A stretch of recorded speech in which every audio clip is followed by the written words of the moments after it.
Hi, welcome back to the channel. If you're new, welcome to the channel. Um, I made a few changes to the deck. They are in the nature of fine tuning.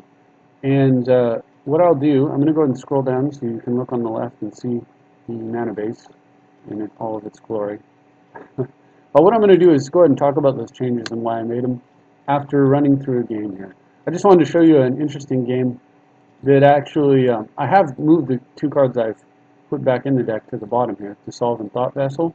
In this game, I believe Thought Vessel actually plays a role. Can't remember if Dissolve does or not.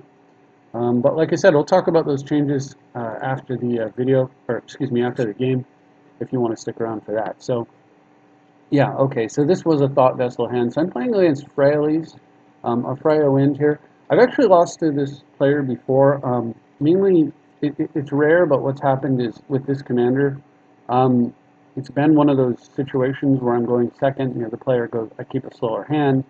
A Freya Wind keeps like a Soul Ring, mana crypt style hand, gets Freyalise down early, and just continues to disenchant me until, like, it's just endless disenchants. I can't find any answers. I can't produce any mana.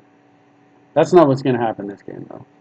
So anyway, it's also not what happens regularly, but it does happen on occasion. It's kind of a dangerous commander to play against for that reason.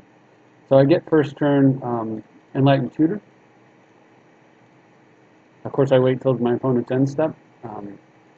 To sack my fetch, and of course to make my tutor. And then because of the way my mana works out, I'm able to get Soul Ring over Crypt. So I can get down, because I have Thought Vessel in my hand. If I had Crypt, if I didn't have a Thought Vessel or something that I could play, then I would have had to get Crypt in order to have Condescend ready to go, I think. Well, I suppose I could have got Soul Ring and just sat on it. But yeah, with this I get to get down just a little bit more mana early. Still comfortable under the Condescend. Draw Thran Dynamo. It's actually excessive right now, but that's fine. We'll play the Lotus and chill out on Condescend. And my opponent plays Predator Ooze, which grows, but doesn't otherwise disrupt me in any way. It just deals damage. That's fine with me. So, of course, then having said that, I get down I draw a Teferi, which I'm still going to put into play, but I decide that I don't really want him Predator oozing into Teferi, so I'm going to go ahead and cast my commander under the assumption that anything he does is going to be okay while I'm tapped out, because I can rift to clear it up. Um, there's some small risk here. If a Freya Wind draws Ancient Tomb or Mana Crypt, or some other way to produce additional mana, then this player could play Freyalise. And then if Freyalise comes down, then I lose maybe a Gilded Lotus, which sucks. But actually, at this point, I have so much mana, it's probably okay. Now, if you're looking at my board position, you should be thinking about, you can probably figure out exactly what I want to do. What I want to do, if you haven't figured it out, is I'm going to try to draw, I have Thought Vessel and a Gilded Lotus and tons of extra mana. So the card I want to draw more than anything right now is Necropotence, or a way to go get Necropotence. I mean, that's clearly it. If I draw Tutor, like Demonic Tutor, I can tap the Lotus for black, and then I can untap it like Teferi, and I can go do that. So, first of all, though, Thought Vessel is also a really good card to pay Oloro's cost with, since it's just one colorless. There's no Necro here, but I drew Factor Fiction, and look at that. Necropotence. So, if you're a Freya Wind, the correct split here is Necro and everything in one pile, everything else in the other pile. Of course, the real answer at this point is probably just right-clicking. See, there's no beating this. Like, nobody can beat this. It's just not possible. But a Freya Wind is a sport, and it sticks around for this game, so I get to do fun stuff, like untap all of my mana and then cast the Necropotence. And I'm not even going to bother tithing here. I'm also going to go ahead and hit play, because it's going to take a minute. So, talking about changes to the deck. Thought Vessel's a change. Thought Vessel's actually replaced Thought Vessel and Dissolve replaced Treasure Cruise and Dig Through Time. And the reason they did is because Treasure Cruise and Dig Through Time are very slow. I'm just hitting play while 40 cards stack up, or however many I necroed for. Anyway, Cruise and Dig are mid-game cards, and this deck has such a powerful mid-game already that it doesn't need that. What it needs is more early-game cards that have the potential to be good late game. Dissolve is one of those cards because it's a counter spell, so it's always generally good. And the fact that it digs a little bit with its scry effect is almost always going to be useful as well.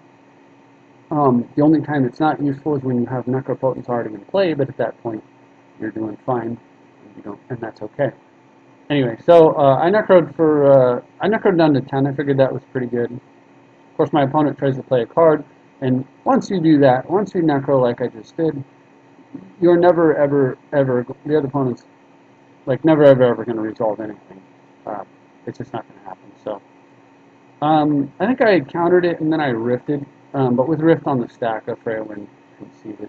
I countered the spell because it was Wood Elves and it got a land, so it was basically a land destruction. Rifted the cards to hand and then still had enough mana to continually counterspell as well. So anyway, back to what I was saying. So Dissolve, much like Condescend, aren't as good when a Necro's in play, but that means you've already won the game. The rest of the time, they help go find one. Meanwhile, so they're good early. They're good early because they help you find mana sources, and then late because they help you just break the game and win. I think that's pretty obvious. The other card that's not as obvious, but I think makes a lot of sense, and you can see exactly why here, is that Thought Vessel's good early because it's mana source and it's cheap. But it's also good late, and it's good late because it has this insane combo potential with the card that we're trying to get into play in almost every game, Necropotence, right? So Brian Weissman is actually the one who pointed this out, and I tried it initially when he pointed it out, but I really wanted to test other things like Cruise and Dig. They were new shiny toys, and they seemed good to me. And as you know, I was excited about them in one of my videos. The problem I run into with Cruise and Dig compared to a card like Thought Vessel, which I'm never unhappy about, because the other thing about Thought Vessel is that it's good late because a lot of times the late game revolves around Winter Orb. So when you're playing a Winter Orb game, extra artifact mana is good too. So it's basically never a bad card. And then lastly, by adding an extra artifact, one that I really don't mind if it goes through then on, it makes Thirst for Knowledge a little bit better. And should I ever obtain a Mox Opal and decide that I want to play it, which is questionable because it's not a consistent card, but possible because it's a powerful card. Anyway, should that ever happen, one extra artifact in the deck is certainly good as well. I would not replace this. I would find a way to play it in addition to that. So,